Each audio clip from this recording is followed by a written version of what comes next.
that is what it is. Let's whip through our other signings here, and I'm getting at some of the other. I want to get to Bobby's breaking Bogdan developing news on how it can get done.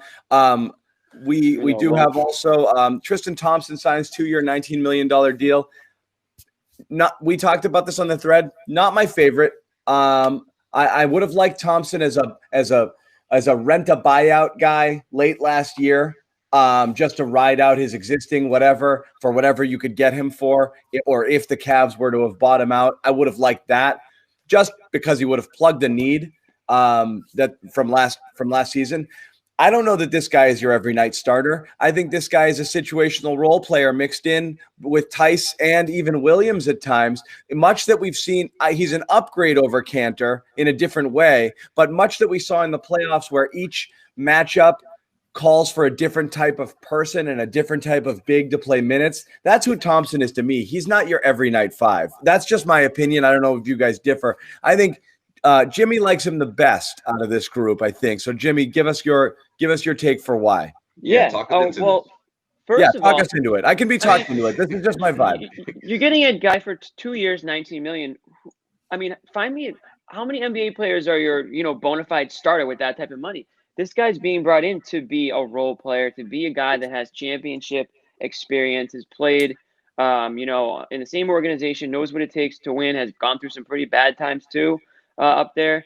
And he can come in and give the Celtics veteran leadership off the bench, something that they've lacked. He can come in and give them size, something that they've lacked. He gives them, the ability to play big. You put him at the 5, maybe you put Tice at the 4, and you put Tatum at the 3, Brown at the 2, Smart at the 1. You can do a bunch of different things that can, Brad Stevens should be very, he probably can't wait to get a guy like that on the team. So, I mean, we always talked about how the size was an issue with this team. So sure, maybe who is the guy in Toronto that I'm blanking on right now Ibaka. Ibaka. Maybe Ibaka was a better fit. Maybe you could have got him. Maybe he didn't want to come to Boston. So you can always say, oh, what about this guy? What about that guy? I would have liked the wing. I would have liked the wing. Personally, but they need us. I mean, John, you going into the year with just Tice and Rob Williams, that you'd have been okay with that. I mean, come on, this is a guy that's gonna totally take minutes from both those guys, and we know all too well that Daniel Tice can pick up 2 quick fouls within a minute and a half of the game. So if that's the case, you're not struggling from the start if that happens anymore. Phenomenal move. It's a ginormous need. He's arguably better than Tice. In fact, I would argue that he's better than Tice from day one. I don't know if he necessarily starts. I don't know if he's going to be the everyday starter, as John said. I think it's going to be situational. But this guy is still in the prime of his career, the back end of his prime. Yeah, 10 rebounds a game, 12 points a game last year. He's a double machine.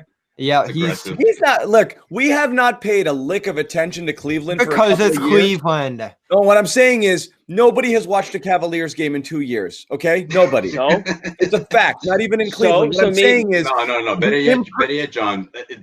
How does this fill a void that the Celtics necessarily really need? Like, I'll give Tristan the benefit of the doubt. Hold on, I want to hear what the benefit of the doubt for offense. Sorry, go ahead. No, I just wanted to say one thing, and then I want to hear what you have to say. I think people have the memory of Tristan Thompson from 4 years ago. I don't know that that's necessarily the same guy, and I don't think anybody has watched him play in a couple of years because they've been so friggin' so pointlessly obscure that nobody's turning their attention to Cleveland. But it's the need factor that Josue is getting into. Let me hear your thing, and then you guys can jump in over the top because I know Bobby and Jimmy disagree. No, John, that's a really good point too, because I was thinking the exact same over the weekend. And also, like, the need that the Celtics necessarily need, the one thing that we've been talking about is rim protection. Is Tristan Thompson really that guy? I mean, I'll give him the benefit of the doubt that he will get offensive rebounds for the Celtics. That's one thing.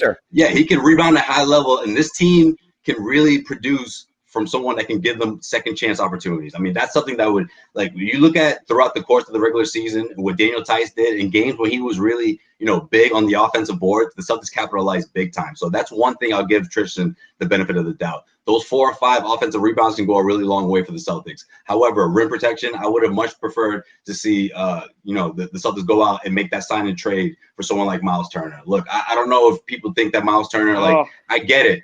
He's young. He still has a lot to prove, but I thought that would have been him coupled with Dougie McBuckets. I mean, like that would have been a steal in my opinion if you consider everything that we've been through with Gordon Hayward. If he was able to execute that trade, I think the Celtics are in much better shape. However, I'm not disappointed with the Tristan Thompson signing. It's better than nothing. But outside of offensive rebounding, I mean, how great is this signing? Yeah, I don't love it. That's wow. all. Bobby. Don't love it. I don't love it either. But I mean, it again is better than nothing. They had to address the front court. He did.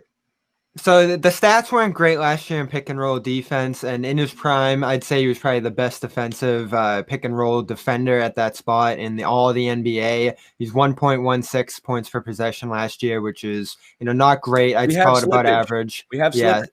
But I'd also look at the roster around him. Colin Sexton, Darius Garland. These guys stink at defense. It was one of the worst defensive teams in the league, and he was the only guy doing anything for them. And if you watch them, he was trying. Last year, it wasn't a team that tried hard. Kevin Love essentially gave up in that situation. He was still giving it his all on that team, and he's an intense guy. He's a tough guy, as Jimmy said. I think all that stuff matters, and he's like Cantor, as Josue said, in the offensive rebounding game, but that defense is so critical. He brings size. He brings versatility out there to switch out to the wing. He can move with those pick and rolls like Enes Cantor couldn't, and that's so critical to the defense in the NBA now.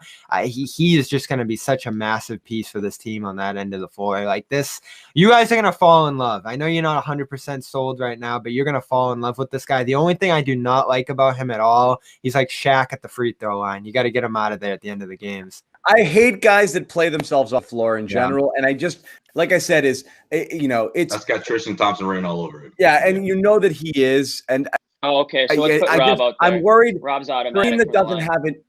For a team that doesn't have enough shooting, the Tristan Thompson minutes are just going to drive you crazy there in that regard. That's going to be John's new narrative, the Tristan Thompson minutes. I can see it now. Jimmy.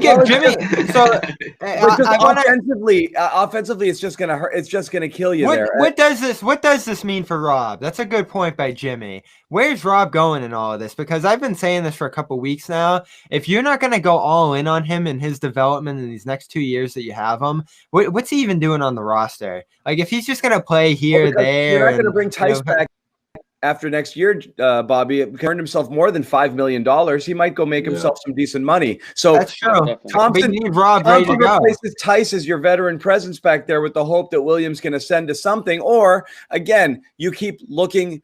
Again, maybe we get it. Maybe you get a trade exception. Maybe you draft a big in the next thing. There's more opportunities down the road. But right now, for this year, you only know you have Tice for one more and Thompson for two. So Williams can still be a piece of that. Plus, that's around the time you're going to have to decide whether or not you're going to qualify him, re-sign him, or whatever that is. So, I mean, that's about it. You look for another year of development. He was always a guy, and Josue, you can jump in here, but he was always a guy we said is going to take a couple of years before you see any development. Well, here we are. This year is critical for him.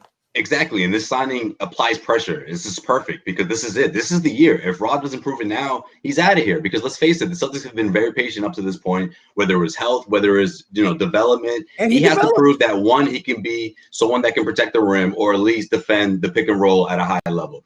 That's what the Celtics need from him. And with Tristan Thompson in there, because he's going to eat up minutes for someone who can rebound and can defend. He's going to eat up minutes, and if Rob Williams really wants to prove himself, he has to grab those minutes from Tristan Thompson and get on the floor as much as possible. Yeah. Look at everything that Rob Williams did this year as an improvement. He showed he was really good as a passer. They knew he was, but he showed it more. Yeah, he shot like 95% from the field in the playoffs. I mean, he developed a little baseline jumper. His free throw stroke looked pretty well. He's just kind of an undisciplined defender that jumps out. And he's inconsistent. You don't get it every night. And Brad will go an entire game without putting him in. So I mean, it's not like he had the it wasn't like Brad was vouching for him out there. I mean, listen, if you're trying to win games now and the way this roster is built, you don't really have time to be developing players out there in crunch time in these big situations. You want a guy like Tristan Thompson who's been there, done that. Oh, so critical, yeah. Can contribute right away. And then Rob can work his way in and out of that rotation. And if he proves himself capable of contributing at a high level, then he'll earn those minutes. But I'm sorry, I'm just not going to take the risk of him being my backup center as he's still developing as a pretty raw big man. So I think that was again, that was a need that they filled. I like Thompson. And one thing we haven't even mentioned is that we might have a little Kardashian factor. We might get some Kardashians in the building. I was waiting for you to bring it up. So that's a good thing too. Get a little star power back in the building. All of a sudden, Chloe's rolling. Jimmy, if we ever get back in the Kanye. Garden, you better stay away from that family room, bro. You better not be trying, Jimmy, don't be trying to flirt with one of those like cousins or something from the Kardashian. You better chill with that. Hey, if I'm working on a story, I might need to get a couple quotes. Like, I'm all for it. I can see it now. So that's a nice little addition to the team room there, right there. So I like that aspect of it. What's telling about this is the Cavaliers fans are devastated. They wanted this guy back badly. I was talking to a few of them yesterday. Yeah. They're gonna miss this guy a lot. They love this guy. He was a huge part of that team for years. Became one of the 10 best centers in the NBA. I think he's teetering on the edge of falling out of that, but he's hanging on just a little bit. So in that first year of this contract, I think if he's healthy, you're gonna see great things from him. What about the Kardashian factor? Well, John, what you got for us? We're 1 for 1 with Kardashians. What was the dude's name we got? Chris Humphries. Chris Humphries was an awesome Celtic. He was awesome. In that real crap year, he was awesome. He was a bulldog. He played hard. Wow. Do you have a Chris Humphries jersey?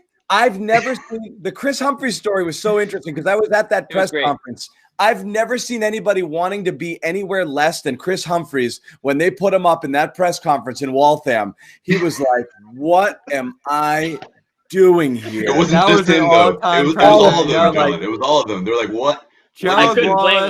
Gerald Wallace, Keith Bogans. Humphries was Marshawn Brooks. just like looking at his watch, like, "Oh man." Well, you also had this. The thing about Humphries was nobody liked Chris Humphries going into that season. He had a fight with Rajon Rondo, and so Celtics fans already didn't like him to begin with. And the Kardashian factor, again, they made him out to look very bad on that show because they have obviously all the editing power. And then Kanye wrote a diss track about him. So when I first met this guy, I was expecting the worst, but he was one of the coolest, down to earth, awesome, cool dudes, nice guy. And he was, again, talking about Humphries, I mean, he kind of has some, he's a double guy too. So, I mean, he's a guy that's going to get double, maybe 8-8. No, he's a double guy. He's a double Tristan guy. Thompson, champion swimmer too. Tristan Thompson will be a 7 and 8 guy here. Okay, book it. No, he's gonna get double digit if he gets the minutes. I don't know what his minutes are gonna be. There's gonna be attrition at that center position. Brad's gonna end up finding a way to play all 4 of those guys. If Tristan gets up to 16 minutes a game, he better be averaging at least 10 rebounds a game. Dude, I see him in the upper teens to low 20 minutes. I'm so interested. They're gonna use him. I'm so interested to see what kind of minutes Grant gets in that whole equation too, because we talk about what Brad didn't love out of Rob. Brad just loved Grant last year. Whatever opportunity he could find to put him at center, he put him there, and he improved quite a bit last year. What did he shoot? 45% from 3 in the playoffs. So we can't ignore him in that discussion either. Yeah, definitely, and I think he will improve also. All right, who's our other newest Celtic? Somebody says Khloe Kardashian on a good day is a 7. No, we're gonna move on. We can move on.